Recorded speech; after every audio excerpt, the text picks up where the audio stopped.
buenas noches a todos. Muchas gracias a ustedes por asistir. El día de hoy agradecemos también a las personas que están conectadas por nuestros diferentes streamings, como lo es Webex, Renata y Livestream. El día de hoy tenemos la conferencia de "Tomarán el control las máquinas, el Internet de las cosas ya está aquí y somos vulnerables". El día de hoy nos va a acompañar el ingeniero Francisco Clavijo. El ingeniero tiene diferentes certificaciones. Tiene un Certified Information System Security Professional de ISC2, un Certified Instructor de EC Council, un Network Security Administration de EC Council, un Certified Forensics Examiner de Data Security Brasil, un Microsoft Certified System Administrator. Él fue oficial de la Armada Nacional, cuenta con amplia experiencia en la implementación de normas ISO 9001 e ISO 27001, con énfasis en seguridad física, seguridad de operaciones y plan de continuidad del negocio. Se desempeñó como coordinador regional de comunidad de servicios informáticos para el Banco Mundial, es conferencista y docente a nivel internacional. Entonces, sin más preámbulos, vamos con él. Muchas gracias, buenas noches, un gusto estar acá y vamos entonces a dar inicio a nuestra charla.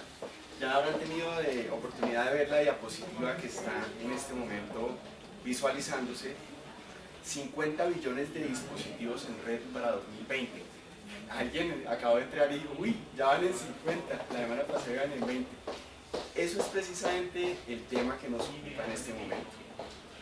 El tema del Internet de las cosas es un tema tan amplio, tan diverso, que realmente vamos a darnos cuenta que nadie tiene realmente la dimensión de lo que está sucediendo o de qué es lo que puede llegar a suceder con este tema. Este cálculo que vemos en pantalla de 50 billones de dispositivos en red para 2020 es un cálculo que podríamos llamar conservador. Este cálculo nos lo da una de las empresas consultoras reconocidas.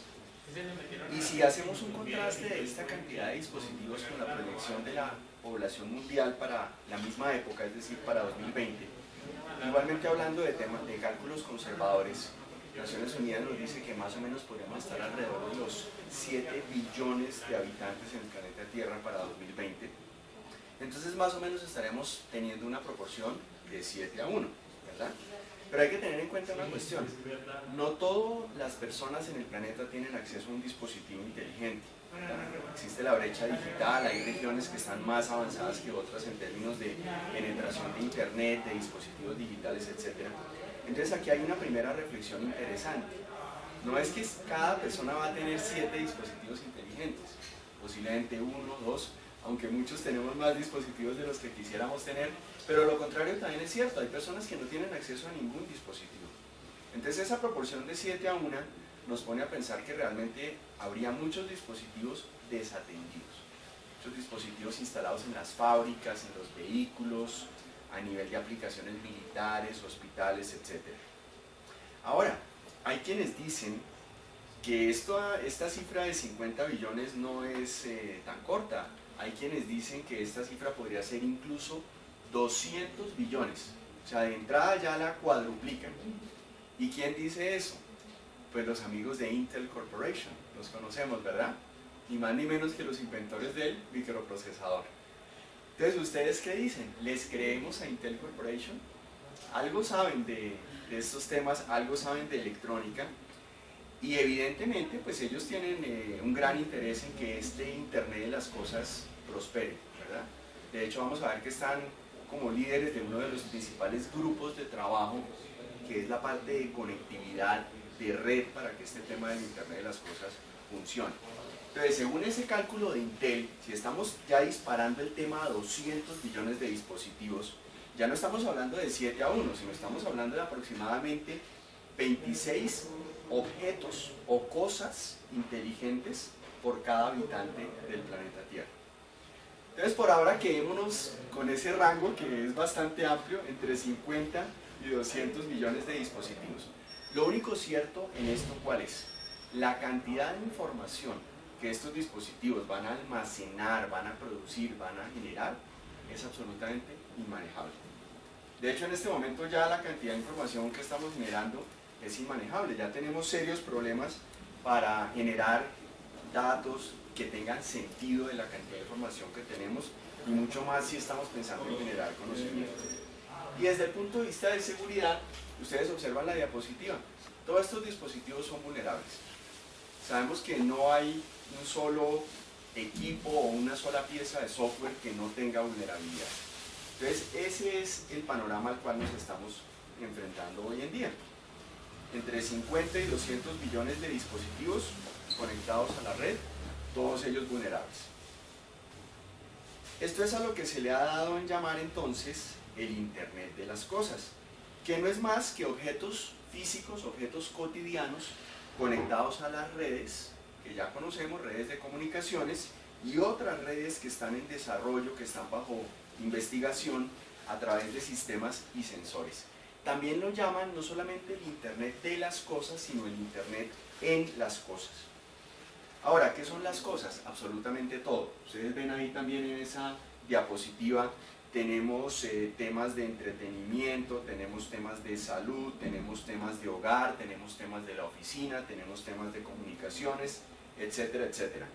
Entonces lo único cierto es que esta interconectividad permite prestar una amplia gama de servicios y les permite a todos estos dispositivos estar presentes en todos los aspectos de la vida cotidiana, como decíamos, desde el entretenimiento, restaurantes, deportes, pasando por la oficina, hasta llegar ya a temas mucho más macros, como por ejemplo ciudades inteligentes. Vamos a ver ese aspecto más adelante. Es tan grande el impacto o el potencial impacto que tiene el Internet de las cosas que ha sido llamado la tercera revolución industrial. Cada revolución industrial ha estado marcada por algún invento específico. La primera revolución industrial, en el siglo XIX, ¿recuerdan cuál fue el invento que marcó esa primera revolución industrial? La máquina de vapor, exactamente.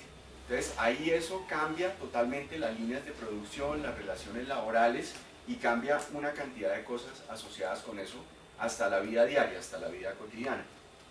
La segunda revolución industrial, ¿cuál creen que fue? Esa está más cerquita de nosotros, siglo pasado. ¿Qué pasó el siglo pasado? Como hacia mediados del siglo pasado, ¿qué fue lo que se inventaron? Exactamente, el transistor. Y precisamente hablábamos de Intel Corporation, que fueron los fundadores de Intel Corporation, fueron el señor Moore y el señor Gordon, que fueron los inventores del transistor, ¿verdad? Y eso podemos llamarlo la segunda revolución industrial, porque entonces ya cambian los amplificadores que anteriormente eran con tubos, ¿verdad?, que se calentaban, que eran ineficientes, que tocaba a veces darle un golpe al radio o al televisor para que funcionara. Ahora están hechos con base en chips de silicio, ¿verdad? Y una gran cantidad de esos transistores pueden caber en una área muy pequeña, y entonces ya tenemos los microprocesadores y los microcontroladores. Y entonces hoy en día, con este tema del Internet de las cosas, lo están llamando la tercera revolución industrial. Y ustedes van a ver en el transcurso de la charla por qué es tal el impacto de este tema del Internet de las cosas. ¿De dónde viene esta palabra o este término del Internet de las cosas? Realmente no es nuevo. Hay un ingeniero que trabaja en MIT, en los laboratorios de identificación por radiofrecuencia, RFID. El RFID lo conocemos más que todo por temas, cuando vamos a comprar, son estos pequeños tags que le colocan a los elementos para evitar que se los roben en las tiendas, ¿verdad?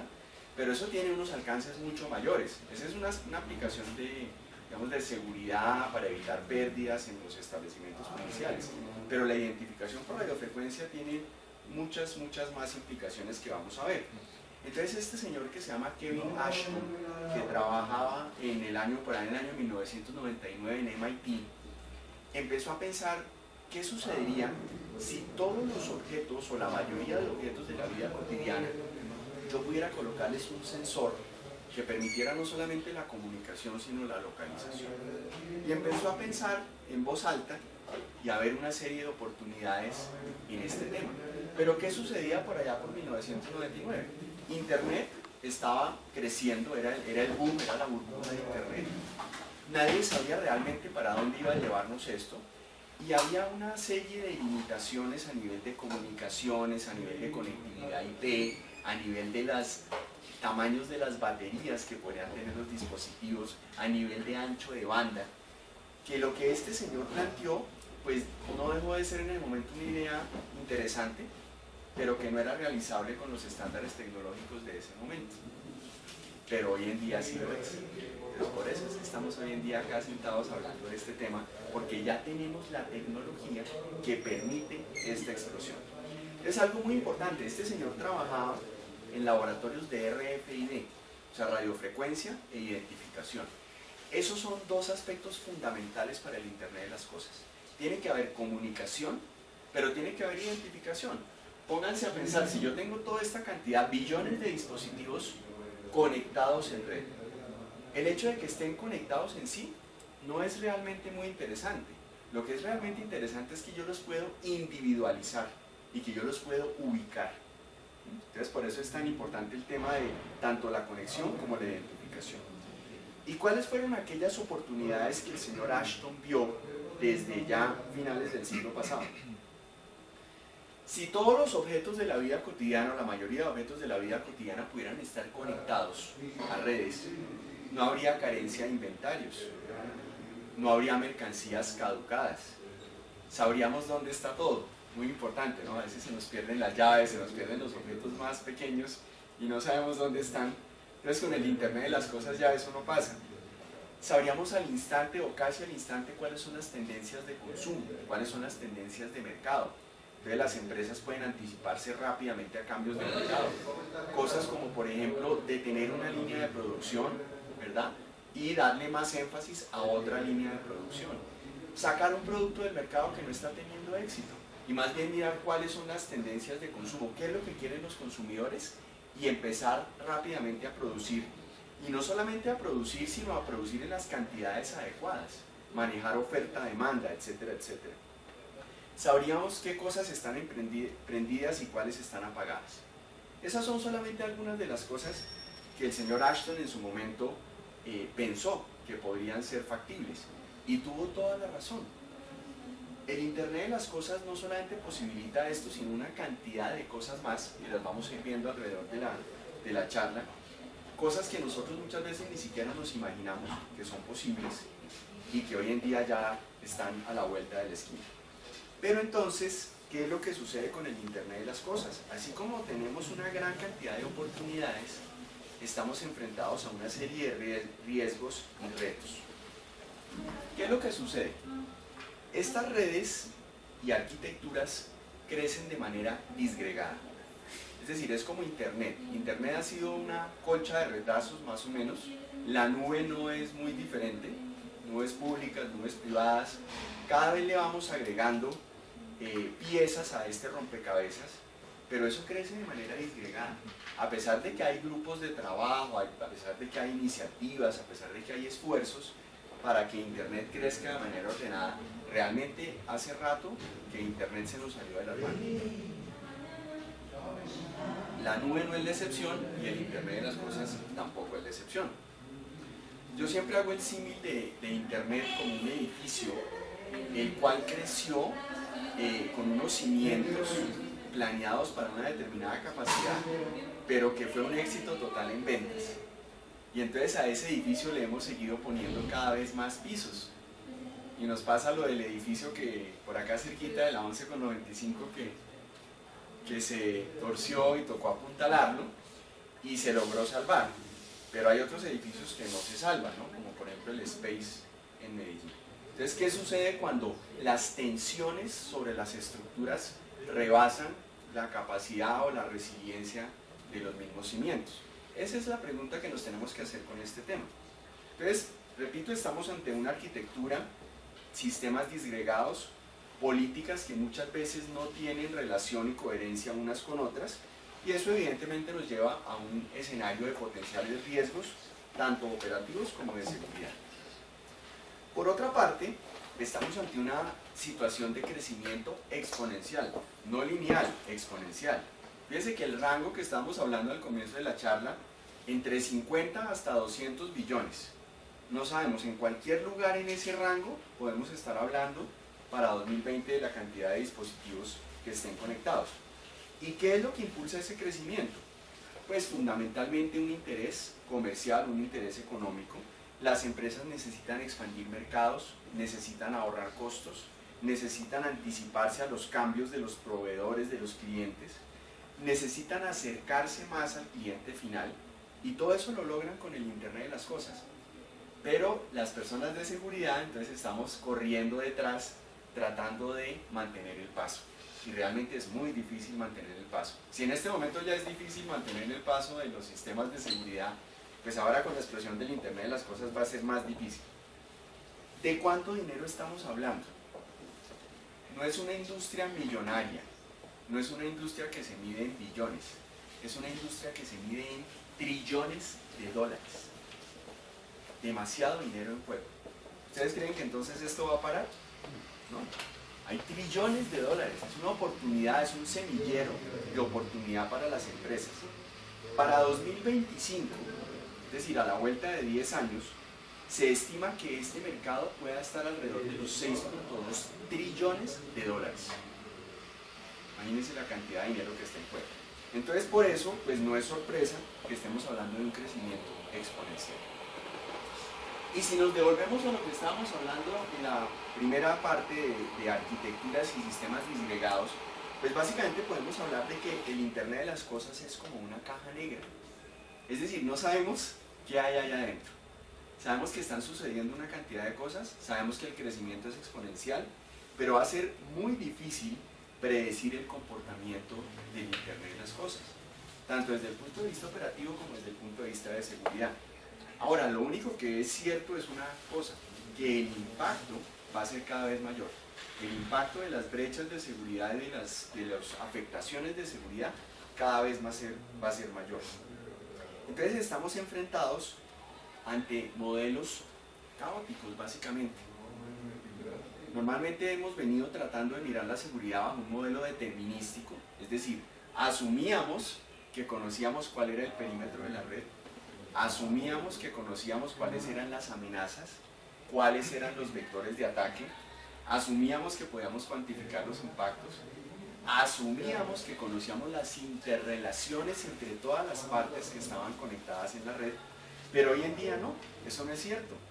Perímetro de seguridad ya se borró, ¿verdad? Ya estamos lejos de los días en los cuales el único punto de acceso a la red era el firewall o el router.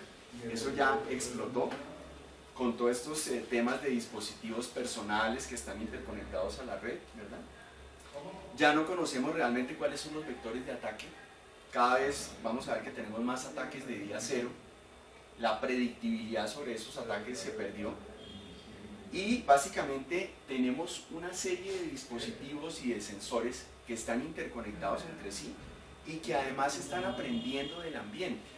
Están en un ecosistema o en un contexto que nosotros los programamos con unas reglas básicas y a partir de ahí estos dispositivos casi que aprenden qué es lo que está sucediendo en el entorno y eso es lo que nos interesa, ¿verdad? Los sensores son eso, mirar qué está pasando a nivel de temperatura, humedad, presión y que nos ayuden a tomar decisiones y ojalá que nos ayuden a tomar decisiones de manera automática. Entonces cada vez el Internet de las cosas se parece más a una red de autómatas digitales. Y como ustedes han visto tal vez los autómatas de Vignia y este tipo de del juego de la vida, este tipo de software, en el cual uno parte de unos pocos autómatas y los programa con unas reglas básicas y cuando usted los deja solitos que ellos arranquen a tomar sus decisiones con base en estas reglas básicas, al cabo de una hora o de un día, uno tiene algo totalmente impredecible, uno no sabe realmente a dónde va a llegar. Es básicamente la situación a la cual nos estamos enfrentando en este momento. Entonces por eso lo llamamos un efecto de caja negra. Básicamente estamos hablando entonces de sistemas caóticos versus sistemas predecibles, que era lo que le estábamos apostando hasta el momento en seguridad. ¿Y qué sucede con la información? Pues estamos entonces hablando de una acumulación desmedida de información. Tenemos todo el tema del Big Data, que nuevamente nadie sabe qué tan grande es el Big Data, cada cual tiene su definición de Big Data, pero lo único cierto es que son volúmenes de información inmanejables y tenemos que recurrir a técnicas como la minería de datos para tratar de extraer algo que haga sentido Y aún así, la mayoría de la información se queda sin procesar. Realmente la mayoría de la información no le podemos extraer un valor. ¿Y qué es lo grave en este tema del Internet de las cosas? Que mucha de esa información es información privada, información personal. Vamos a ver que tenemos grandes preocupaciones con el tema de la privacidad, con este tema del Internet de las cosas, porque precisamente no toda la información es información de las fábricas o de los bancos o información corporativa, que obviamente tiene unos riesgos y tiene unas preocupaciones. Mucha de la información que recolecta el Internet de las cosas es información personal, y esa información es vulnerable. Realmente estamos viéndonos a gatas para proteger toda la cantidad de información que estamos recolectando. ¿Qué otros riesgos y retos tenemos? La despersonalización de la comunicación. De por sí ya estamos en un mundo en el cual la comunicación es despersonalizada, pero con el Internet de las cosas vamos a tener aún más de esto. Es decir, cada vez más las máquinas van a mediar la comunicación entre los humanos. Ya lo están haciendo, ¿verdad? Y entonces, ¿qué sucede? Hace muchos años, cuando no había Internet, para suplantar a una persona, pues yo casi que hubiera tenido que disfrazarme. Los que se acuerdan de la serie Misión Imposible, que había un experto en disfraces, ¿verdad? Y tenía que imitar la voz y tenía que imitar los comportamientos, etcétera, etcétera.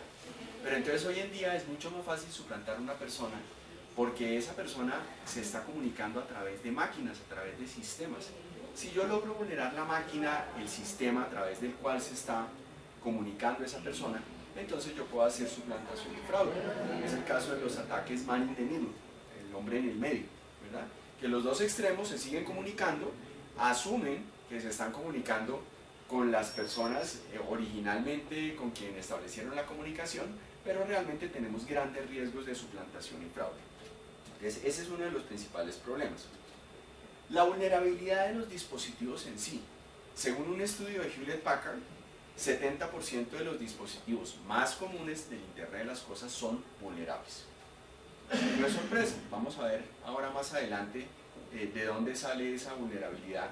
Y pónganse a pensar, si hay un driver tan importante comercial, pues la idea es salir al mercado rápido. Es lo que pasa muchas veces con el software. Queremos salir al mercado rápido con la última aplicación, con el último dispositivo, pensando en funcionalidad y no necesariamente pensando en seguridad. Y si hay tanto dinero en juego, pues las presiones son bastante grandes.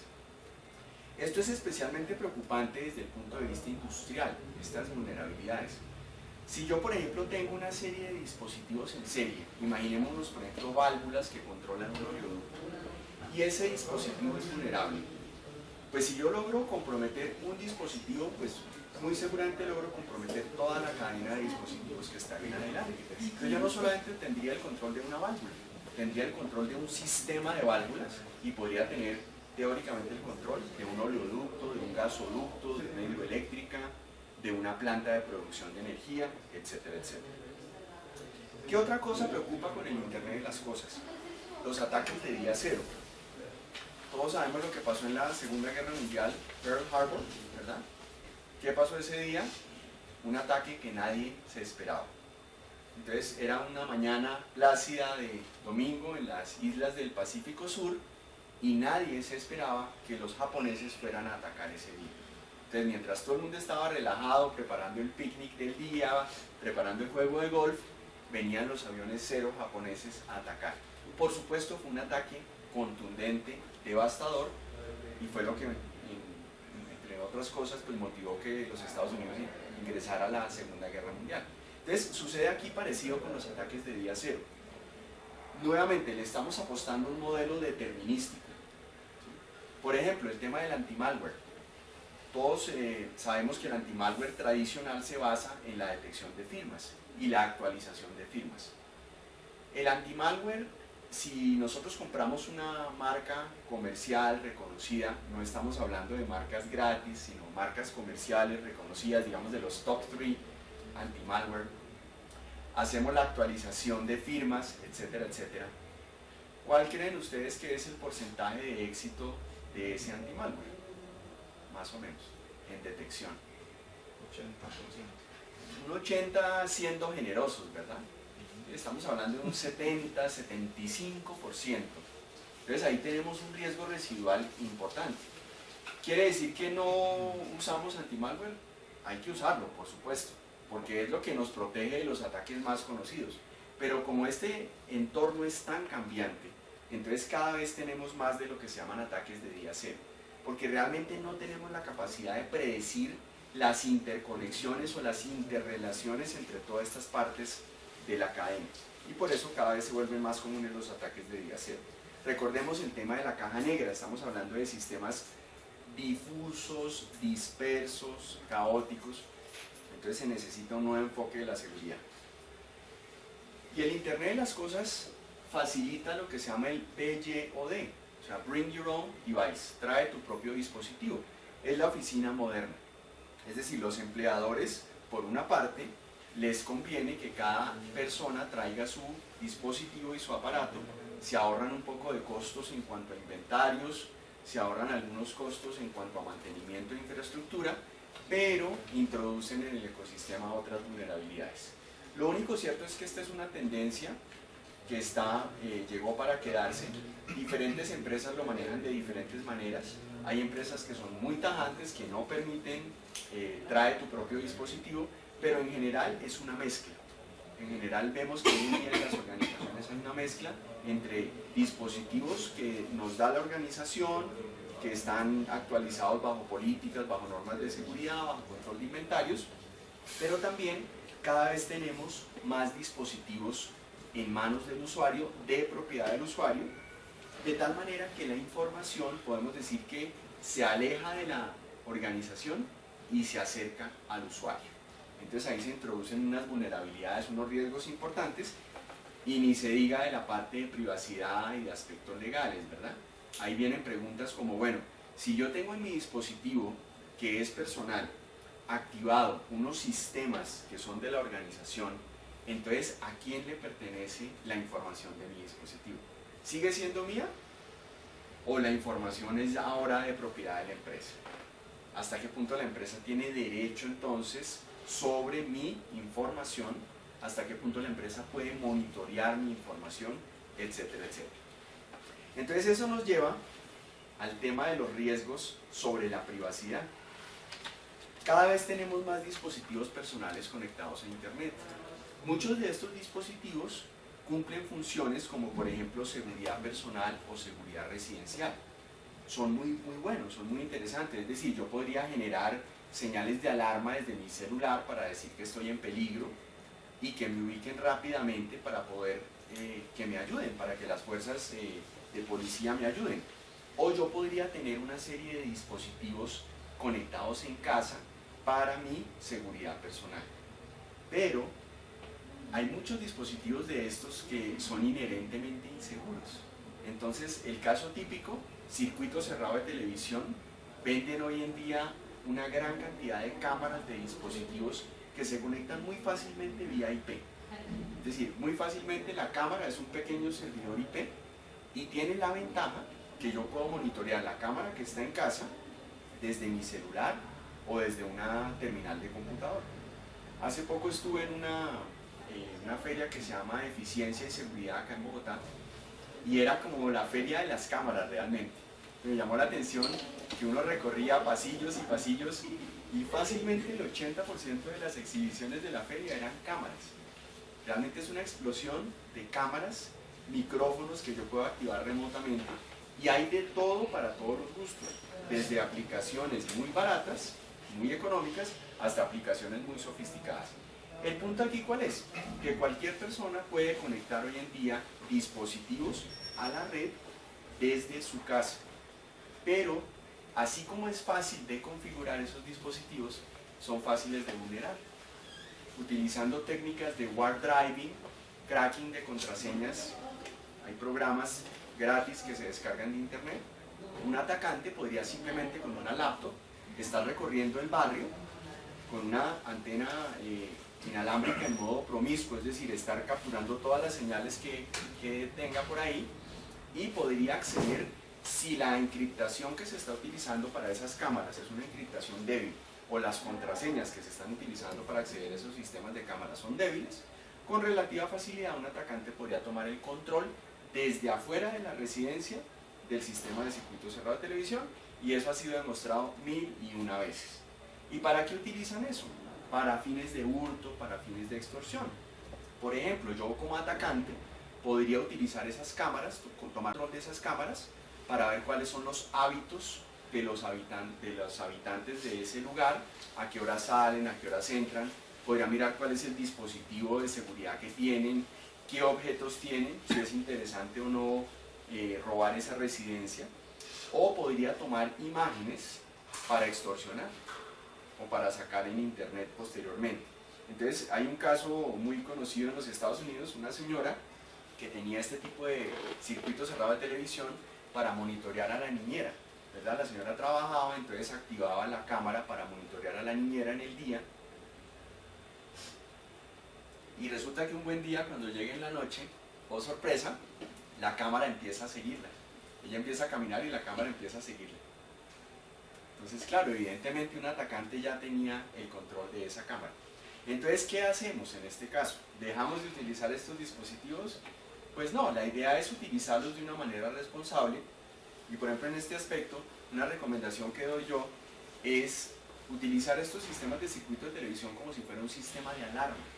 Es decir, nos vamos en la mañana, encendemos porque queremos tener control de lo que está pasando en la casa, pero cuando regresamos en la noche, que es la parte ya de nuestra privacidad, apagamos la cámara. De hecho, estaba viendo un video muy simpático en internet que se llama ¿Por qué los hackers tapan la cámara? ¿Sí?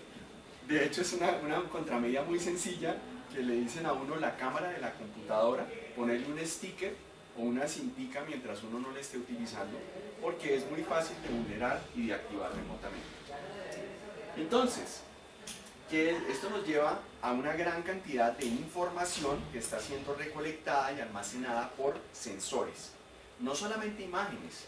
Hoy en día uno puede almacenar ritmos cardíacos, ritmos del sueño, preferencias alimenticias, preferencias de compra, etcétera, etcétera, etcétera, que evidentemente son datos muy apetecidos por muchas empresas y evidentemente por los piratas informáticos, tanto desde el punto de vista comercial hasta el punto de vista de suplantación de identidades.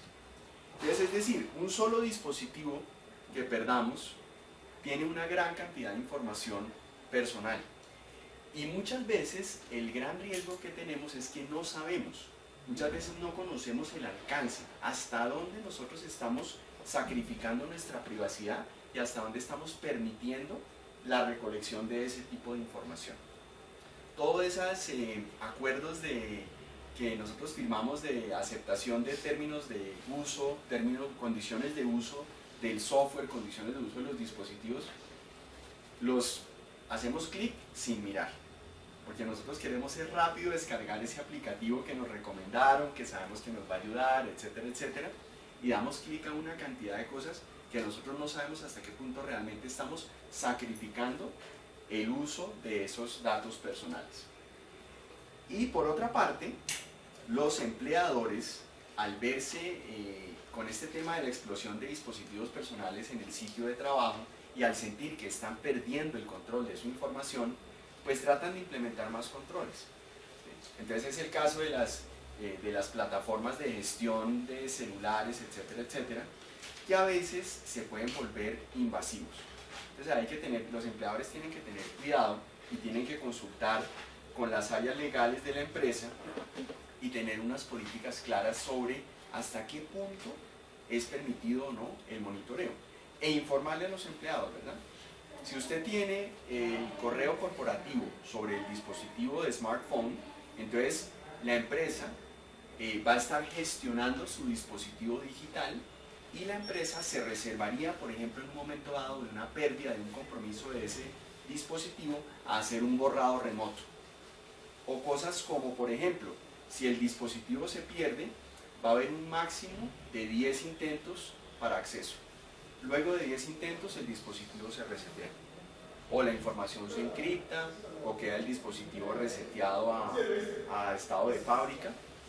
Y entonces ya ha habido casos, por ejemplo en los Estados Unidos, una señora se le pierde su teléfono y el teléfono tiene el correo de la empresa, pero es un dispositivo personal. Y resulta que lo que le pasó a la señora fue que ella no se lo robaron, no lo perdió, sino que lo refundió. Entonces vamos a decir que se cayó por un ladito de la mesa. Y el teléfono dura refundido varios días. Entonces pues ella finalmente lo reporta a la empresa y la empresa le hace un borrado remoto. Lo que a veces llaman el kill switch, ¿verdad? Le mandan un borrado remoto y queda el teléfono en ceros. Y la señora al cabo de los días se encuentra el teléfono, resulta que era que estaba caído a un ladito de la mesa. Y entonces cuando va a mirar su teléfono, pues ya están borradas toda su información, todos sus contactos personales, fotos personales, etc. Y entonces le reclama a la empresa, pero usted cómo me fue a borrar mi información. Y entonces la empresa dice, pues sí, es que yo lo tuve que borrar porque ese dispositivo estaba poniendo en riesgo el acceso a la red. Pero entonces ahí se trenzan en un tema ya jurídico, ¿verdad? La empresa dice, yo estoy defendiendo mis activos de información, y la persona dice, no, eso es un control invasivo, me están invadiendo mi privacidad porque yo en ningún momento di consentimiento para que borraran esa información. Entonces hay que ir a mirar si realmente la señora firmó o no firmó. Entonces por eso es muy importante los acuerdos de uso, y por eso nos abre el campo al siguiente grupo de riesgos, que son los riesgos legales y reputacionales. ¿Sí? Entonces fíjense cómo esto es una cadena. Si el riesgo es una cadena, empezamos hablando de dispositivos, de software, de la parte operativa, y nos empezamos a meter a la parte de privacidad y llegamos a la parte de riesgos legales y reputacionales. Y así funciona el riesgo. Finalmente el riesgo es una cadena. ¿Qué sucede entonces desde el punto de vista legal? Aparte de lo que ya mencionamos, de que los empleados podrían inclusive llegar a demandar a las empresas por invasión a la privacidad. Ustedes saben, por ejemplo, que el tema de circuito de televisión es muy sensible, es muy delicado, ¿verdad? No se pueden tomar imágenes directas, imágenes frontales de los empleados, salvo en áreas como por ejemplo tesorería. Y entonces a los empleados se les informa que por ser un área de tesorería los van a estar filmando todo el tiempo. Pero no vayamos muy lejos, el tema del monitoreo del correo electrónico, también hay que informarlo a los empleados si eso está siendo objeto de monitoreo o no. Los accesos a internet, cuál es el uso debido de internet. Entonces eso pasa por unas buenas políticas de utilización de los recursos informáticos. ¿Qué pasa desde el punto de vista entonces legal y reputacional? Las empresas tienen doble presión regulatoria. ¿Por qué? Por una parte, deben proteger su información propietaria, su información confidencial, contra espionaje industrial, contra técnicas de inteligencia comercial, pero por otra parte, las empresas tienen también la obligación de proteger los datos de los empleados. Es decir, las empresas se vuelven custodios de la información personal, y más aún si ese es el negocio, ¿verdad? Por ejemplo, una empresa aseguradora, una empresa de cuidado de la salud, almacena gran cantidad de información personal y tiene la obligación de protegerla. Entonces, cada vez hay más requerimientos regulatorios de proteger la información. Y no solamente de protegerla, sino de responder ante incidentes. Porque tarde que temprano algo va a pasar. Recordemos que ahora la máxima en seguridad de la información no es si me van a atacar o no, sino cuándo va a ser el ataque y cuál va a ser el impacto. Entonces fíjense la presión. Tenemos que proteger la información, pero también tenemos que responder ante incidentes. Eso desde el punto de vista regulatorio. Todavía no hemos hablado de leyes. Cuando yo estoy hablando de regulaciones es cuando yo digo, bueno, me voy a montar en el bus, por ejemplo, de ISO 27001. O hay empresas, por ejemplo, las empresas que cotizan en bolsa en los Estados Unidos tienen que seguir las regulaciones SOX, que es una ley Sarbanes-Oxley de transparencia en el reporte de las finanzas, ¿verdad?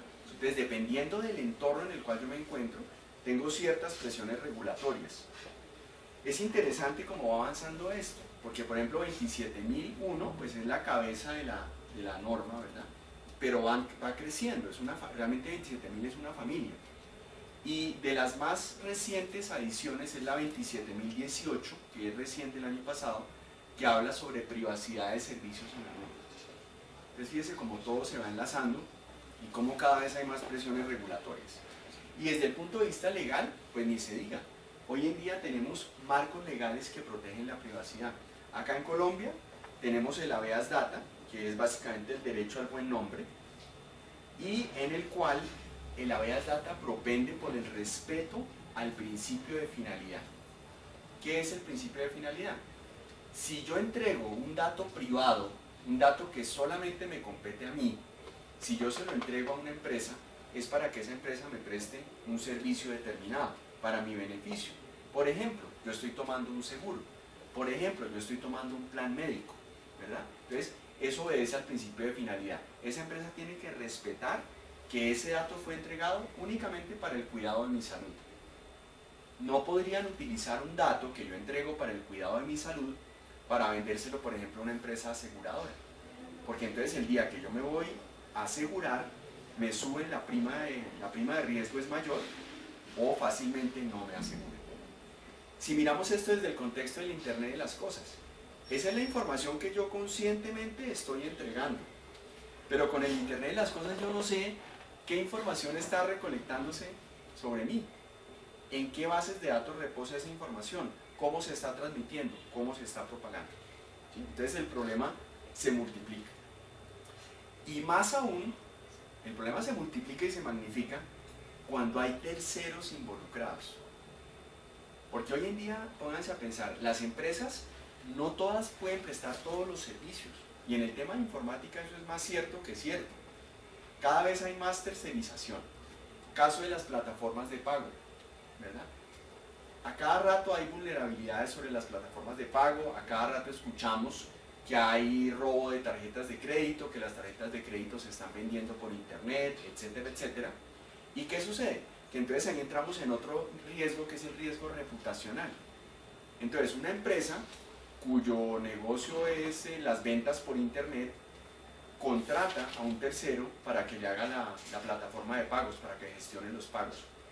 Cuando hay una afectación sobre esa plataforma de pago, lo que sale a la luz pública es que la empresa de retail es la que fue vulnerada, cuando en realidad fue vulnerada la plataforma de pago. Pero los medios no ven eso, sí, se van directamente a la cabeza y la afectación reputacional es para el dueño del negocio. Entonces imagínense esto, y si nuevamente estamos tercerizando o estamos poniendo una cantidad de sensores, una cantidad de dispositivos para que prácticamente se manejen solos, en cualquier momento vamos a tener una afectación de la seguridad que va a llegar a una afectación reputacional. Entonces ese es un tema bien importante. Y lo otro es que desafortunadamente se genera un falso sentido de la seguridad. Es decir, si afectan la plataforma de pagos de la empresa X, entonces las personas dicen, no, yo no vuelvo a comprar en la empresa X, yo ahora me voy a comprar en la empresa Y o en la empresa Z. Y nada nos garantiza que la empresa Y o la empresa Z sea más segura que la empresa X. Desafortunadamente el ataque le cayó a la empresa X, pero no hay seguridad que la empresa Y o la empresa Z sean más seguras. Sin embargo, como consumidores o como usuarios, creemos que así es. Puede ser el mismo distribuidor, el mismo tercero. Exactamente, puede ser la misma plataforma de pagos, sino que nos cayó al servidor donde estaban nuestras bases de datos, ¿verdad? Pero el usuario final no sabe eso. Y la semana siguiente ese ataque se puede replicar a la otra empresa. Entonces ahí se crea una falsa sensación de seguridad, un falso sentido de seguridad, lo que a veces llamamos security through obscurity, seguridad por oscuridad. Es decir, si atacaron a esta empresa, entonces yo como que me muevo a un ladito y espero que a mí no me ataquen. Pero realmente no estoy siendo proactivo de analizar por qué la atacaron o tomando realmente controles de seguridad, sino casi que estoy es como poniéndole una estampita al divino niño y esperando que a mí no me caiga, ¿cierto? Y esperando que pase la tormenta. Entonces eso pasa también en este tema de reputación. ¿Qué sucede entonces con otro tipo de riesgos como son los riesgos sobre la infraestructura? Otra de las preocupaciones del Internet de las cosas. La cantidad de sensores y de dispositivos que componen el Internet de las cosas mayormente están orientados a este sector, industria y manufactura.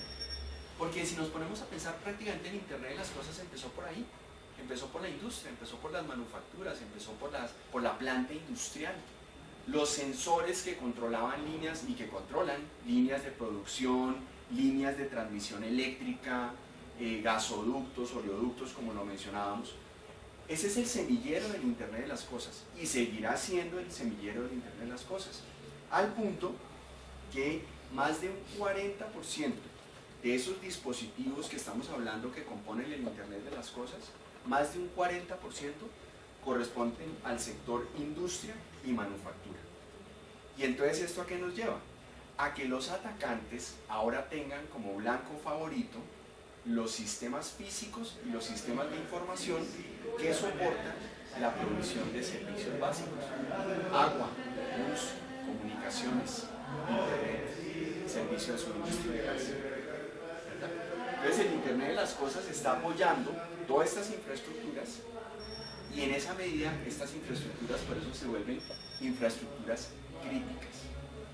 Entonces, a las infraestructuras críticas nos referimos nuevamente a todo el conjunto de sistemas físicos, lógicos, software, sensores, etcétera, que apoyan el suministro de servicios básicos.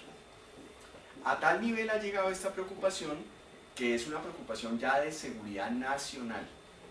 Entonces, seguramente ustedes han tenido oportunidad de mirar el COMPES de ciberseguridad y ciberdefensa. Ese COMPES nació en su primera versión en el año 2011, tenía unas tareas proyectadas hasta este año, la mayoría se cumplieron, unas sí, otras no. Lo único cierto es que ese COMPES ya entró a una etapa de revisión, y hoy en día pues hay una serie de grupos de trabajo que están, valga la redundancia, trabajando sobre este tema, y la idea es que ese COMPES salga una segunda versión. ¿De qué año es ese COMPES? 2011. El COMPES 1, digamos, pues, sí, pues vamos a llamarlo COMPES 1, pero se llama COMPES de ciberseguridad y ciberdefensa. Y entonces, como les digo, esas tareas eran a 2015, entonces ya es necesario replantear a nivel de política, a nivel de estrategia de ciberseguridad y ciberdefensa, porque además el mundo ha cambiado, y uno de los ejes fundamentales de ese nuevo COMPES son las infraestructuras críticas.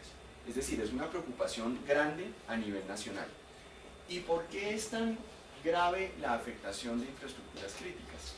Porque si los impactos en el sector financiero estamos hablando de pérdida de dinero, en un sector manufacturero estamos hablando de la pérdida de oportunidades de negocio, de la afectación de inventarios, en el caso de las infraestructuras críticas estamos hablando que el impacto se puede traducir en pérdida de vidas. Si hay una explosión de un gasoducto, si hay un derrame de químicos peligrosos, estamos pudiendo hablar entonces de pérdida de vidas. Entonces, por eso es tan importante este tema de las infraestructuras críticas. ¿Y qué es lo que preocupa en este aspecto? Hace mucho rato existen, evidentemente, sistemas de control industrial, sistemas de control de manufactura. Eso no es nuevo. ¿Qué es lo nuevo entonces en este momento? Que esos sistemas, que colectivamente los llamamos sistemas SCADA, sistemas de control y adquisición de datos, ¿verdad? Sistemas de control industrial, funcionan con protocolos del siglo pasado, porque fueron sistemas concebidos bajo funcionalidad. Nunca se pensó en la seguridad de estos sistemas, o se pensaba en la seguridad de estos sistemas pero desde un punto de vista de seguridad física. Es decir, si yo tengo una planta de producción, pues yo aseguro el acceso físico a esa planta y aseguro que solamente los operarios capacitados y entrenados tengan acceso a la línea de producción. Pero hoy en día, esos sistemas tradicionales de control industrial los estamos conectando en red. Entonces estamos ahora haciendo interactuar protocolos que son bastante fácilmente 30 o 40 años que han estado en uso y que siguen funcionando, porque siguen cumpliendo el objetivo. Realmente la cantidad de información que puede manejar, por ejemplo, una válvula o un sensor es pequeña. Y los protocolos bajo los cuales fueron concebidos esos sistemas son operativos, 100% operativos. Siguen cumpliendo la función para la cual fueron diseñados. Pero hoy en día queremos información en tiempo real. Hoy en día queremos controlar esas válvulas a control remoto. Queremos tener la información de todo el oleoducto en tiempo real para tomar decisiones. Queremos tener la información de la transmisión de la electricidad, si se subió la demanda en una parte del país, para poder redireccionar recursos. Queremos mirar cómo están los niveles de esa represa para ver si tenemos que abrir o cerrar válvulas, abrir o cerrar compuertas, etcétera, etcétera. Entonces, eso es lo que sucede, que estamos conectando protocolos tradicionales a sistemas actuales como TCP/IP, y en esa medida también estamos haciendo que esos sistemas industriales hereden las vulnerabilidades propias de los sistemas que tenemos, como los sistemas Windows, por ejemplo, Linux o cualquier otro. Claro que TCP/IP sistema. también es del siglo pasado. Claro, claro, TCP/IP es del siglo pasado, pero es un protocolo de comunicaciones de Internet, ¿verdad? Los sistemas industriales nunca se pensó que fueran unos sistemas de comunicación masiva. Y fíjese, inclusive TCP/IP, ¿qué pasó con TCP/IP? Es del siglo pasado. Nadie, nuevamente el ejemplo del edificio, nadie se iba a imaginar el éxito total en ventas. ¿Y qué ha pasado? Que IP versión 4 se quedó corto. Ya no tenemos en IP versión 4 suficientes direcciones de red para interconectar todos los dispositivos que necesitamos conectar. Entonces básicamente el mensaje aquí es que nos quedamos cortos, esto rebasó nuestras capacidades. ¿Cómo funcionan estos sistemas industriales? Funcionan nuevamente con válvulas, con actuadores. Muchos de los dispositivos simplemente responden a señales de encendido, apagado, apertura, cierre. Son relevos, son válvulas, básicamente. Funcionan con protocolos de comunicaciones, como no sé si conocen RS-232, RS-485, son protocolos de comunicaciones. El primero de ellos, RS-232, me maneja distancias más o menos hasta 15 metros. Y si yo quiero distancias mayores, tengo que irme a RS-485, más o menos distancias de 1 kilómetro. Pero esos son dispositivos interconectados en serie que básicamente obedecen a señales eléctricas. Pero ahora queremos extraer información de esas señales eléctricas. Queremos llevar esas señales eléctricas a Big Data. Queremos llevar esas informaciones a grandes bases de datos nuevamente para toma de decisiones. Entonces, esa es la problemática que tenemos actualmente con los sistemas de control industrial o lo que se llaman las infraestructuras críticas. Y ni se diga del siguiente riesgo, riesgos asociados al software. El Internet de las Cosas nos trae una explosión de riesgos asociados al software. Se estima que para 2017, prácticamente en 2 años, 253 billones de aplicaciones gratis y contando. O sea que fácilmente la cantidad de aplicaciones quintuplicaría la cantidad de dispositivos. Y es verdad, todos queremos tener hoy en día aplicaciones que hagan de todo. Con esta explosión de aplicaciones, ¿ustedes creen que se puede hacer certificación y prueba de todas ellas? Es absolutamente imposible. No hay manera de certificar todas estas aplicaciones. ¿Qué hay que hacer entonces? Educar al usuario. Porque muchas de estas aplicaciones son maliciosas. Hace poco estaba en un congreso de seguridad en el cual nos hicieron un ejercicio bien interesante de ingeniería social. Con el consenso, obviamente, de los organizadores del evento, mandaron a los correos electrónicos de los inscritos el día anterior un link. Descargue la aplicación del congreso, donde usted podrá tener entonces agendas, donde usted podrá tener información y perfiles de los conferencistas y además participar en la rifa del iPad. Eso es lo mejor. Claro, pues yo como no voy a dar clic en eso si me puedo ganar un iPad. Y además me lo mandan los organizadores del congreso, ¿verdad? Supuestamente me lo mandan los organizadores del congreso. Era un ejercicio simplemente de ingeniería social en el cual yo hacía clic sobre el link, descargaba una aplicación que activaba remotamente el micrófono del celular. Y entonces pues estaban grabando conversaciones, ¿verdad? Entonces ese es el tema.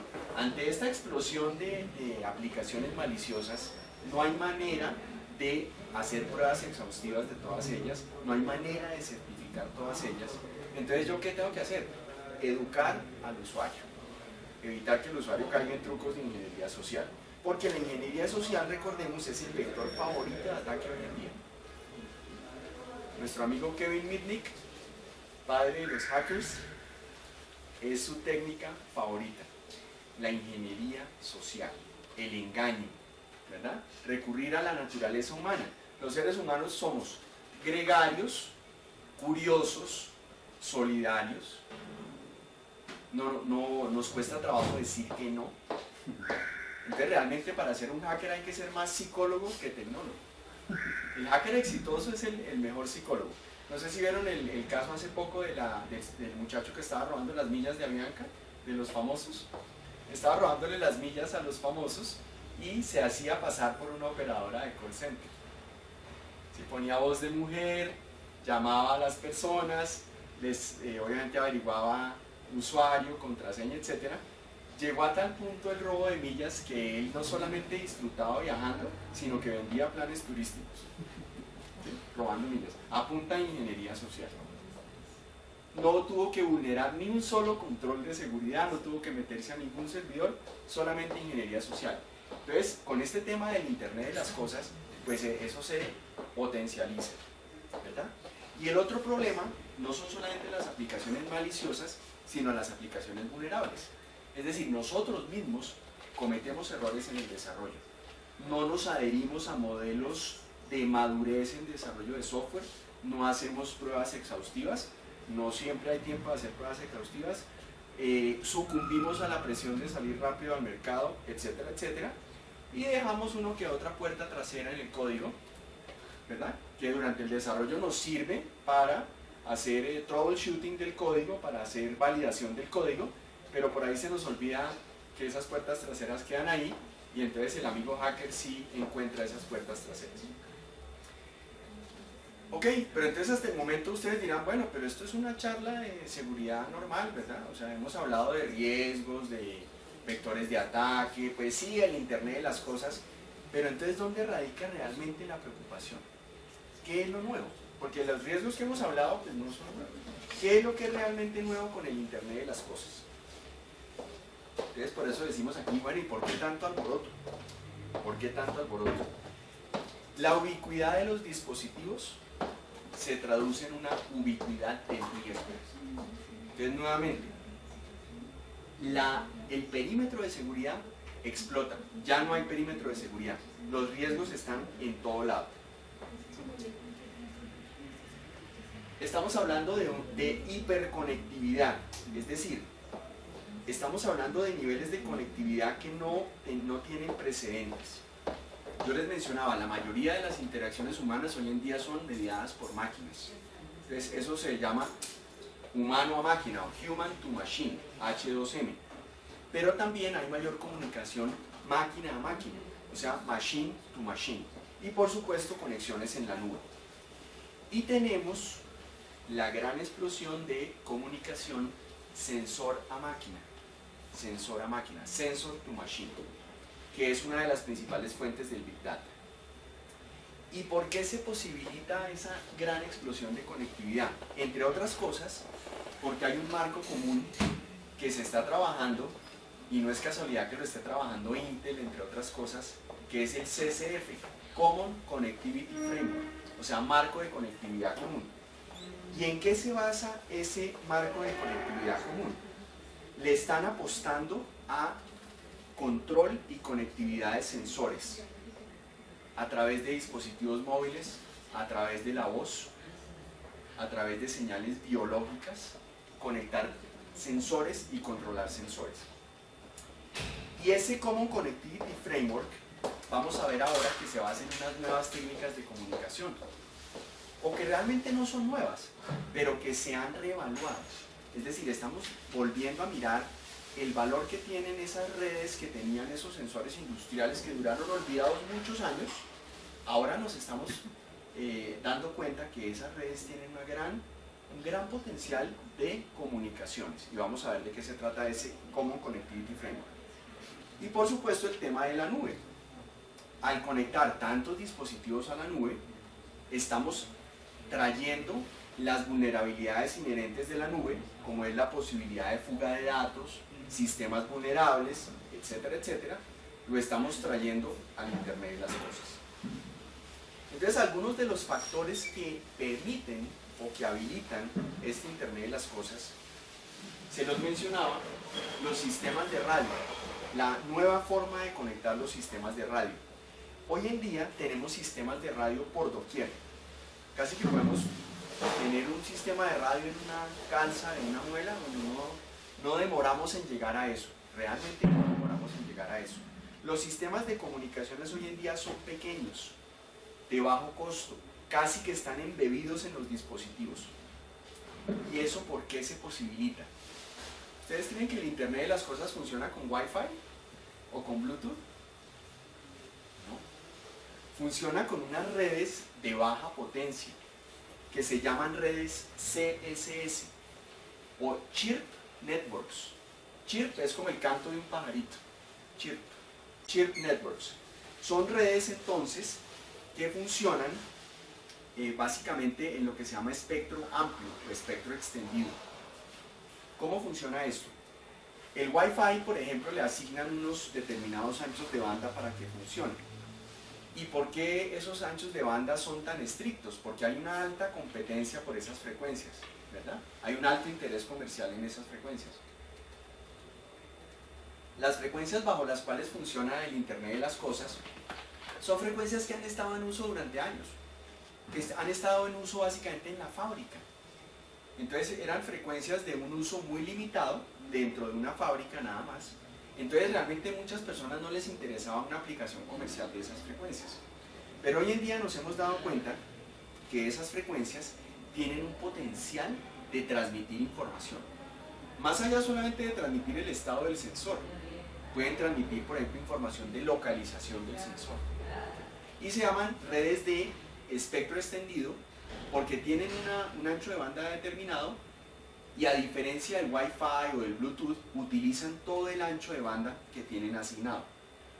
Y eso tiene dos ventajas. Una, que pueden transmitir información.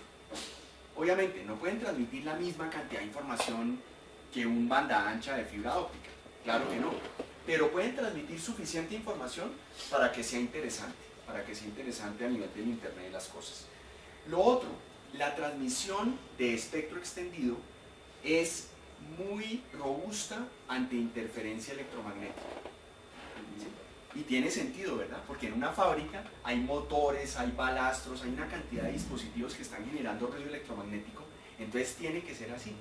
Entonces, al ser inmune o bastante robusta ante interferencias electromagnéticas, se vuelve nuevamente un tipo de comunicación interesante. Y lo otro es que la forma de modular esa señal es relativamente sencilla. A nivel de modulación de señal, por ejemplo, si estamos hablando del radio normal que nosotros escuchamos, las emisoras, sabemos que hay modulación en amplitud o modulación en frecuencia. Entonces estas redes CSS manejan un tipo de modulación en frecuencia muy sencilla. O suben la frecuencia o bajan la frecuencia. Y en ese subir y bajar de frecuencia transmiten información. Pero siempre manteniendo la misma amplitud de señal y siempre manteniendo el mismo ancho de banda. Entonces son unas redes bien interesantes que, como les digo, se ha revivido el interés en esto. Permiten más o menos distancias de comunicación entre las cosas hasta de unos 570 metros, más o menos, bastante interesante. 570 metros, yo puedo tener una red y a partir de esa comunicación yo puedo conectar a una red, por ejemplo, IP. Es decir, yo puedo tener una gran red de sensores bajo una red CSS a una distancia relativamente corta, o puedo utilizar repetidores, si necesito por distancia, y conectarlos a redes IP y transmitir información. Por curiosidad, ¿sabes qué rango de frecuencia utiliza? Estamos hablando de frecuencias, son frecuencias altas, como del orden de 2.7 o más gigahertz. ¿Sí? Es interesante la pregunta, porque realmente no son frecuencias bajas. Lo que es bajo es la potencia. Y eso es otra cosa interesante, que entonces yo puedo tener sensores o dispositivos muy pequeños, transmitiendo estos casi que tweets, casi que tuiteando todo el tiempo, y como son frecuencias altas, lo que me limita la frecuencia es la distancia. Pero como es una red de sensores, a mí me interesa es que se comunican a una distancia relativamente corta, y como no están transmitiendo todo el tiempo, el consumo de energía es bajito. Entonces eso es lo otro, que yo puedo tener sensores durante tal vez días o meses o incluso años transmitiendo mi información con este tipo de redes. Entonces es bien interesante. A este tipo de redes de hecho se le ha llamado, curiosa e interesantemente, el Internet cero. Se le ha dado el nombre de Internet cero. Entonces el Internet normal es el que estamos ahorita trabajando. Internet 2, redes de alta velocidad para fines de investigación, velocidades del orden de los gigabits, ¿verdad? Fibra oscura, todo este tipo de tecnologías que son las que todo el mundo escucha y todo el mundo está prestando la atención. Y este es como una red subyacente, es como una capa física subyacente. Entonces se le ha llamado, para darle algún nombre, se le ha llamado Internet cero. Y vamos a estar escuchando cada vez más en el futuro del Internet cero. Lo otro que posibilita esta explosión es el tema de la IP sin límites. De lo que hablaba el compañero ahora, TCP/IP es un protocolo del siglo pasado, efectivamente se quedó corto, nos quedamos sin suficientes direcciones IP y entonces nos tocó irnos a IP versión 6. Y ahora, con IP versión 6, tenemos conectividad sin límite, porque esos billones de dispositivos que se quieren interconectar, ahora sí los vamos a poder interconectar con IP versión 6. Entonces, fíjense, no tenemos límite en frecuencia, no tenemos límite en potencia, no tenemos límite en dirección IP. Y hay mucho dinero de por medio. Así que esto es un tren que no lo para nadie, ¿verdad? Y cada vez se están investigando más. Y por otro lado, más ancho de banda y más cobertura de los operadores tradicionales. O sea, ya estamos hablando más allá de 4G. Se estima que para 2020 ya estamos hablando de redes de 5G, redes de quinta generación, redes celulares de quinta generación. Y una de las cosas que ofrecen las redes de 5G es la conexión simultánea de cientos de miles de sensores. Cientos de miles de sensores transmitiendo. O sea, todos esos chirps o todos esos tweets de los sensores van a viajar sobre redes de quinta generación. Para allá vamos. Entonces, todo apunta a que haya un mayor crecimiento del Internet de las cosas. Y lo mejor, las baterías van a durar más. Eso es lo que todos queremos, ¿no? Que la batería del celular dure más. La mía, por ejemplo, ya murió. Ya es difícil que dure siquiera un día. Pero entonces con el Internet de las cosas necesitamos baterías que duren más. Porque estos dispositivos van a estar, por ejemplo, en misiones espaciales. O van a estar en lugares muy inhóspitos, transmitiendo información. Y no podemos ir al desierto de Kalahari a cambiar las baterías cada año, ¿verdad? Si desplegamos o a Marte, por ejemplo, o al fondo del mar, entonces, si desplegamos redes de sensores, seguramente vamos a querer que estas baterías nos transmitan 10 años o 20 años, ¿verdad? Entonces, esos son básicamente los factores habilitadores del Internet de las cosas. Y por eso la pregunta, entonces, ¿por qué tanto alboroto? Si ya conocemos los riesgos, si ya sabemos que los modelos de seguridad han cambiado, ¿por qué tanto alboroto? Pues por lo que les estoy mostrando. Porque hay una cantidad de elementos que están empujando el Internet de las cosas. Y el motivador principal, muéstrame el dinero. Una industria de trillones de dólares. Nada más para tener un dato, para 2020, las ganancias estimadas por comunicación máquina-máquina, únicamente comunicación máquina-máquina, recordemos que hay comunicación sensor-máquina, humano-máquina, máquina-máquina. Solamente por comunicación máquina-máquina se estima que para 2020 ganancias de 900 billones de dólares. Buen negocio, buen negocio. Entonces esto va a seguir creciendo. Y a los de seguridad nos va a tocar, no sé qué tenemos que hacer. Educar a los usuarios, empecemos por educar a los usuarios. Bueno, entonces ya para terminar quiero mencionarles algunos de los casos de uso. ¿Qué es realmente el Internet de las cosas o dónde se ve el Internet de las cosas? Aplicaciones para mercadeo y satisfacción del cliente. Hay zapatos para correr, equipados con sensores que le están mandando información al celular sobre la presión, sobre si yo debo ir por ahí o debo desviarme a un terreno más blando, a un terreno más duro, la velocidad, ritmo cardíaco, etcétera, etcétera. Entonces, nuevamente, los zapatos le hablan al celular, el celular almacena información privada, se pierde ese celular y hay una cantidad de información mía allí almacenada. Pero entonces, mercadeo y satisfacción del cliente. Los clientes entran a una tienda y hay sensores o redes que están detectando hacia dónde se están desplazando, cuáles son las áreas de la tienda que están visitando más, cuáles son los productos que más se están vendiendo, y entonces casi que en tiempo real podemos mover las góndolas o resurtir las góndolas, sacar productos, meter productos, y todos ganamos, ¿verdad? Por eso Alvin, no sé si conocen un autor que se llama Alvin Toffler. Él escribió hacia finales del siglo pasado un libro que se llama La Tercera Ola, un libro bastante interesante, donde esta tercera ola él se refería precisamente a toda esta revolución de la información y de las comunicaciones.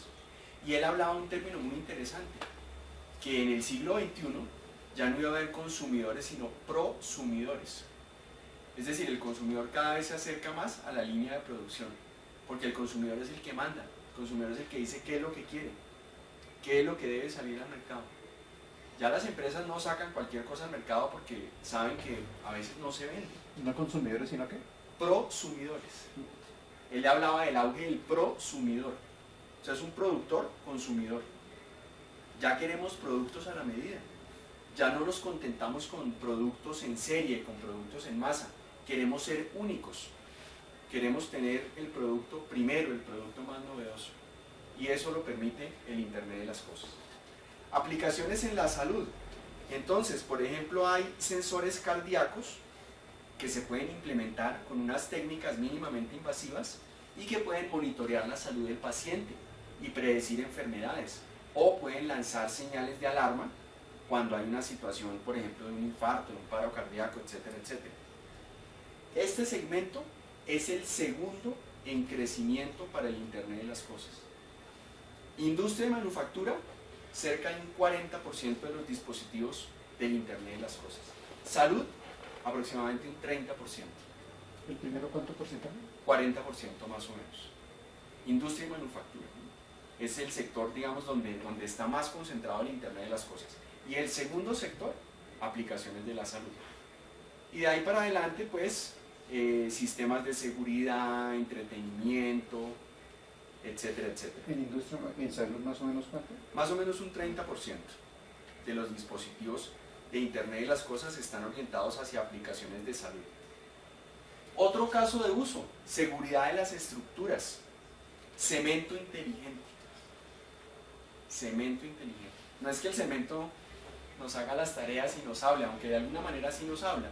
Lo que ustedes ven en la gráfica es un cristal, pues una representación. Ese disquito que se ve ahí es una representación de lo que se llama un cristal piezoeléctrico. Los cristales piezoeléctricos tienen la propiedad que al ser sometidos a presión o a deformación generan una corriente eléctrica. Por supuesto, esos son microcristales, ¿no? Si yo logro instalar una red de estos microcristales en una pared o en un muro o en una estructura, me puede avisar cuando la estructura esté sometida a tensiones más allá de las que puede soportar. Entonces yo puedo prever con suficiente tiempo que la estructura está vencida y yo puedo evacuar a las personas. ¿Microcristales qué se llaman? Piezoeléctricos, con Z, piezoeléctricos. Entonces, interesante, es una propiedad, simplemente lo han estudiado. El cristal, al deformarse o al ser sometido a presión, genera una corriente eléctrica. Y esa corriente eléctrica yo la puedo traducir en una señal de comunicación. Entonces, a través de una red CSS en principio, y luego la puedo llevar a una red TCP/IP y puedo transmitir información al respecto de seguridad de la estructura. Aplicaciones en seguridad vial. Por ejemplo, yo puedo tener sensores de temperatura y humedad que a través de redes Wi-Fi se comuniquen con un computador de a bordo en un vehículo y hagan que el vehículo disminuya la velocidad y evite un accidente. Típico caso de los países donde hay estaciones, cae nieve, se vuelve hielo y ese hielo prácticamente es como si fuera una lámina de vidrio. Yo no la veo cuando estoy conduciendo, especialmente de noche. Yo no puedo ver que la carretera está congelada y eso me puede causar un accidente inclusive fatal. Entonces, si hay sensores de humedad y temperatura que le comunican al vehículo y el vehículo solito disminuye la marcha. Ciudades inteligentes. No vayamos muy lejos, el ingeniero Dávila, que es uno de los fundadores de ASIS, está trabajando en Uniminuto con temas de barrio inteligente, por ejemplo, temas como canecas que hablan, que felicitan a las personas cuando botan la basura o cuando clasifican adecuadamente la basura, hasta llegar a temas de ciudades inteligentes, ciudades en las cuales hay, por ejemplo, Dublín en Irlanda es una ciudad que está llena de sensores y las autoridades utilizan eso para temas como prevención de crimen, atención de llamadas de emergencia y atención de desastres.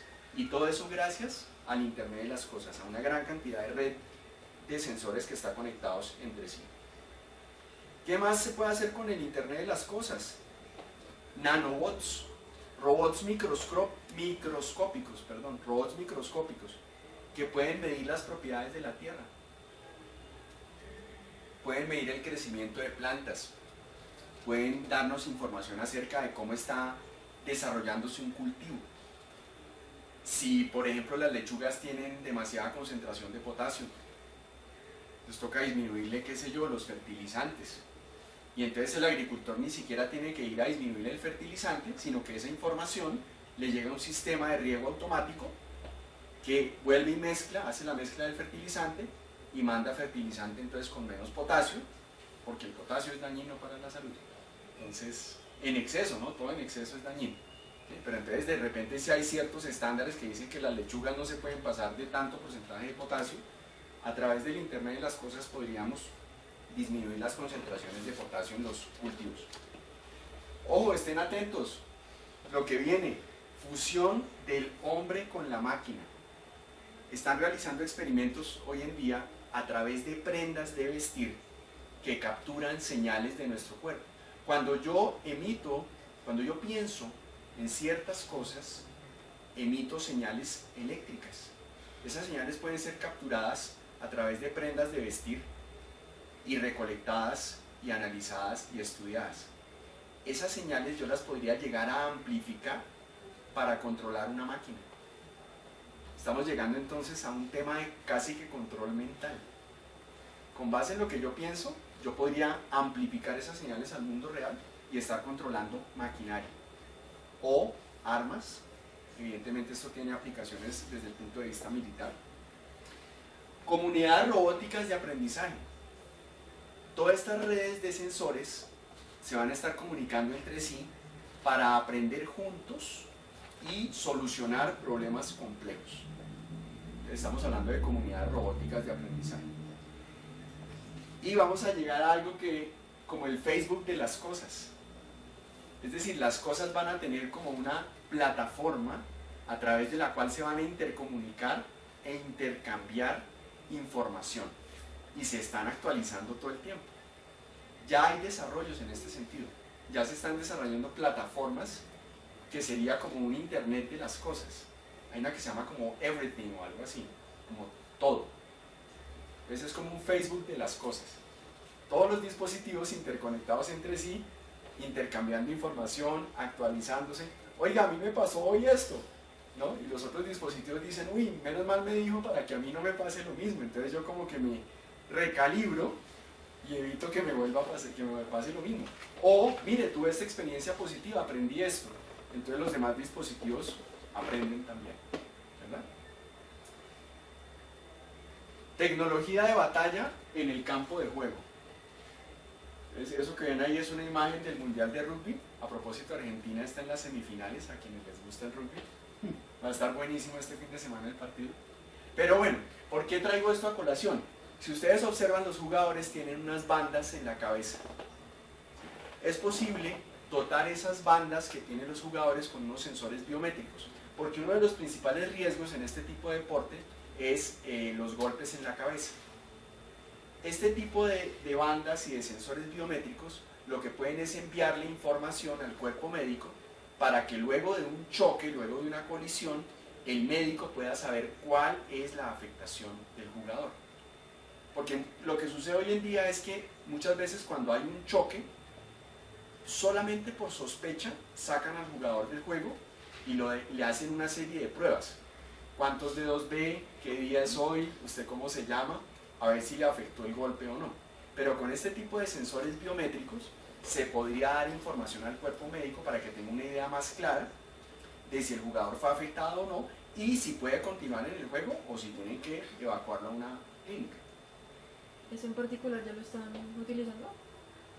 No. En este momento lo están utilizando a nivel de investigación militar, porque esto es una tecnología militar que desarrolló una empresa para en el campo de batalla, cuando hay una explosión, mirar la potencial afectación de daño cerebral, cuando hay explosiones.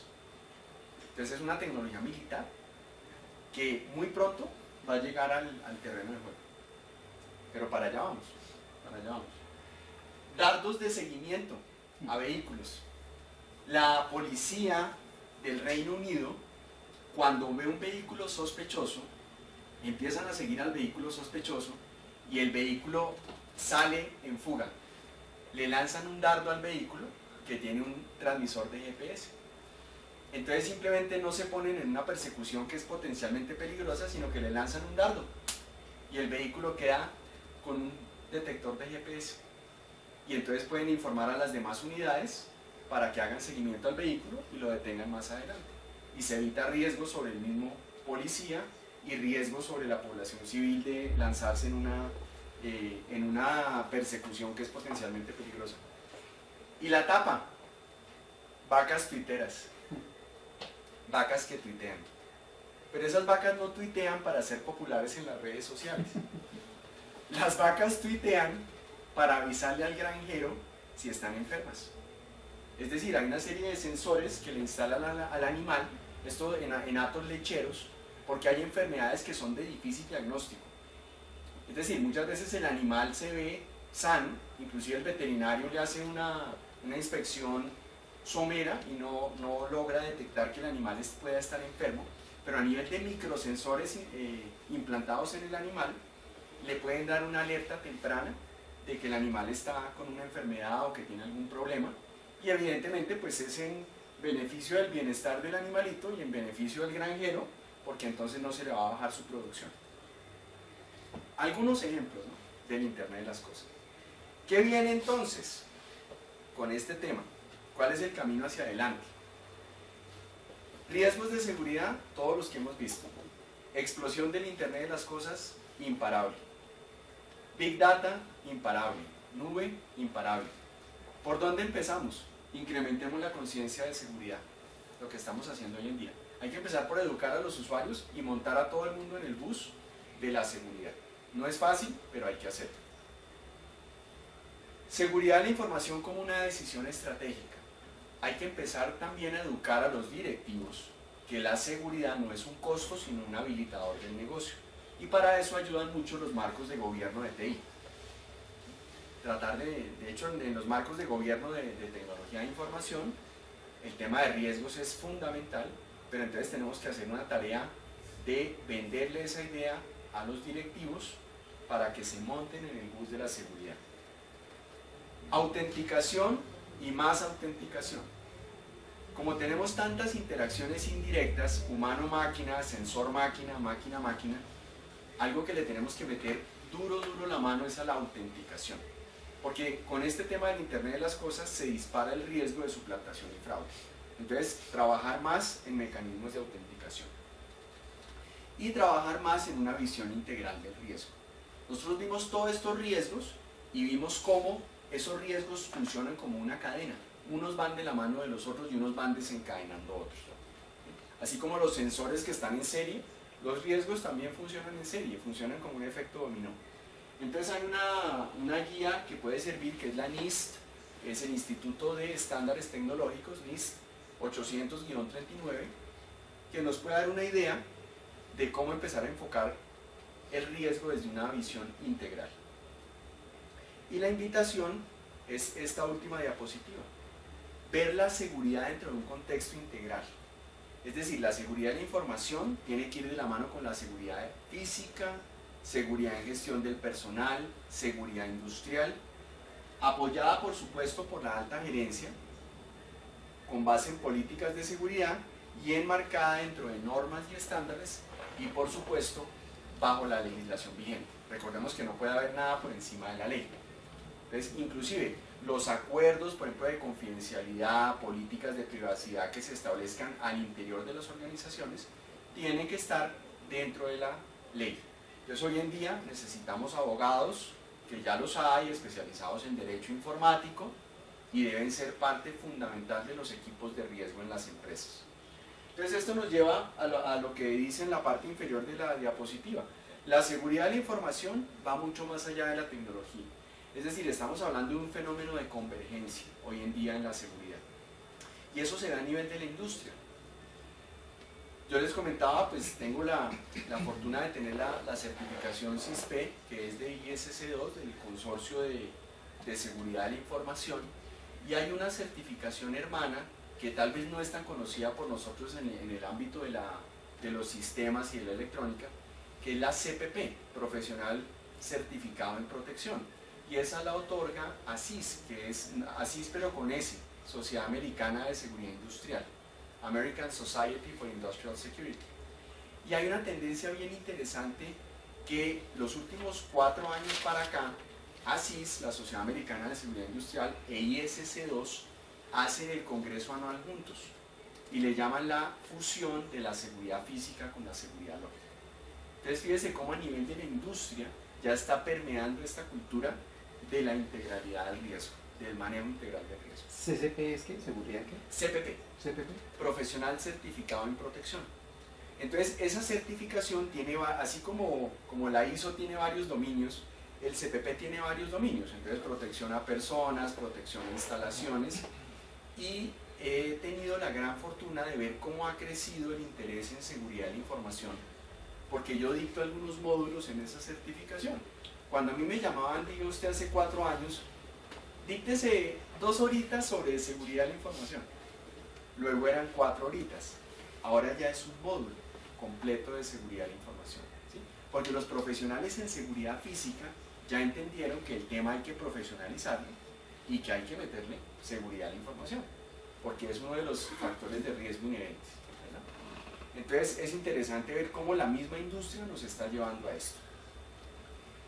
Muchas gracias. Quiero saber si de pronto tienen alguna pregunta sobre lo que hemos visto. ¿Cómo está? O muy claro o muy confuso. Bueno, yo normalmente cuando hago este tipo de charlas me preguntan qué tan viables son estos ataques sobre las infraestructuras críticas, que yo los mencionaba. Entonces uno dice, bueno, de pronto que un atacante pueda realmente tomar control sobre una central eléctrica o sobre un oleoducto, etc. Pues ya en la práctica han sucedido, ustedes conocen, o si no los invito al caso de Stuxnet, ¿verdad?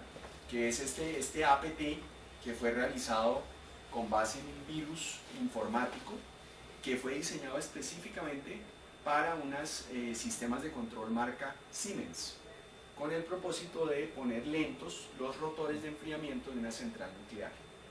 Entonces, evidentemente, son ataques que caen dentro de la categoría de los APTs, serían ataques avanzados, persistentes, sofisticados, pero que en la práctica ya se han llevado a cabo. Y uno puede hacer toda clase de pruebas de concepto sobre estos ataques. O sea, uno podría simplemente demostrar la vulnerabilidad de los protocolos que hemos estado hablando, demostrar la vulnerabilidad de un sistema industrial a nivel de laboratorio, que evidentemente para llevar eso a la práctica pues tendría que tener otra serie de connotaciones, tendría que tener un acceso a las instalaciones físicas de la planta que yo voy a atacar, etcétera, etcétera.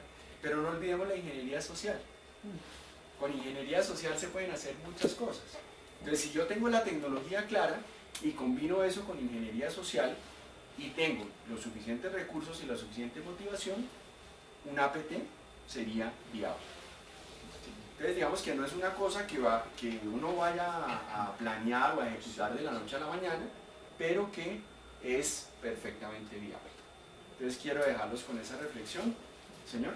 Una pregunta, todos estos aparatos conectados a través de ondas, frecuencias, anchos de banda, muchos aparatos, demasiados aparatos, estas frecuencias no pueden afectar en algún momento, en algún punto la salud, no sé, que afecte en algún punto. Pues esa pregunta ha estado siempre, ¿no? Esa pregunta ha estado siempre y es muy simpático porque uno dice a veces, oiga, yo voy el celular lo voy a apagar esta noche para no tener tanta radiación. Pues aquí donde estamos sentados estamos absolutamente bombardeados de radiación electromagnética. O sea, vivimos bombardeados. Sí, empezando por las luces fluorescentes y todo. Esto es un poquitico más de irradiación, pero realmente ya estamos irradiados y lo que usted dice es cierto, en teoría eso va a explotar cada vez más. Y ahí hay opiniones muy diversas, hay quienes dicen que no hay afectación, hay quienes dicen que sí hay afectación. Esa es un área bien compleja. Uno encuentra estudios que dicen que no pasa nada. Es como el calentamiento global, ¿no? No hay calentamiento global. Y hay otros que dicen, pero ¿cómo no hay calentamiento global si mire que se están derritiendo los polos?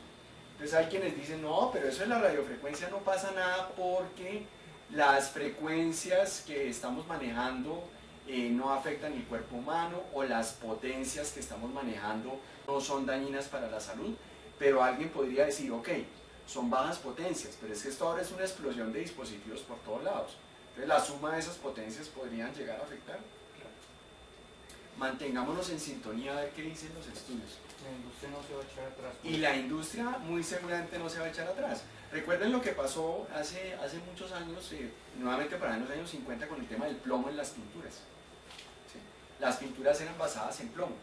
Y hubo un investigador que empezó a levantar la mano y a levantar las alarmas, y a ese señor prácticamente lo amenazaron de muerte. Mejor quédese callado y no siga publicando sus El plomo en la estudios. gasolina también. Y el plomo en la gasolina también. Y llevaba muchos años e hicieron audiencias en el Congreso de Estados Unidos, el señor presentando sus estudios, pero había otras personas de la industria que presentaban otras pruebas un poco más difusas, generando un poco de confusión. Entonces, esa es una pregunta muy interesante. Lo único cierto es que estamos absolutamente irradiados en este momento y no sé, tal vez la historia será la que diga, como en el caso del plomo. Empezaron a haber intoxicaciones por plomo, entonces ya empezaron a prestar atención que realmente sí había un riesgo. Quitaron pues del tema de la pintura de plomo para los juguetes, que hoy en día todavía hay juguetes que tienen pintura de plomo. Entonces dése cuenta como estas cosas y lo que dices tú, la presión de la industria es fuerte. Esto tiene que funcionar, y va a funcionar. Entonces la pregunta es cómo tratamos de hacer lo que funcione sin que sea tan dañino, tan nocivo y dentro de mecanismos y esquemas de seguridad razonables. Muchas gracias. Muchas gracias. Muy amable. Bueno, muchas gracias. Un gusto. Gracias. Tranquila.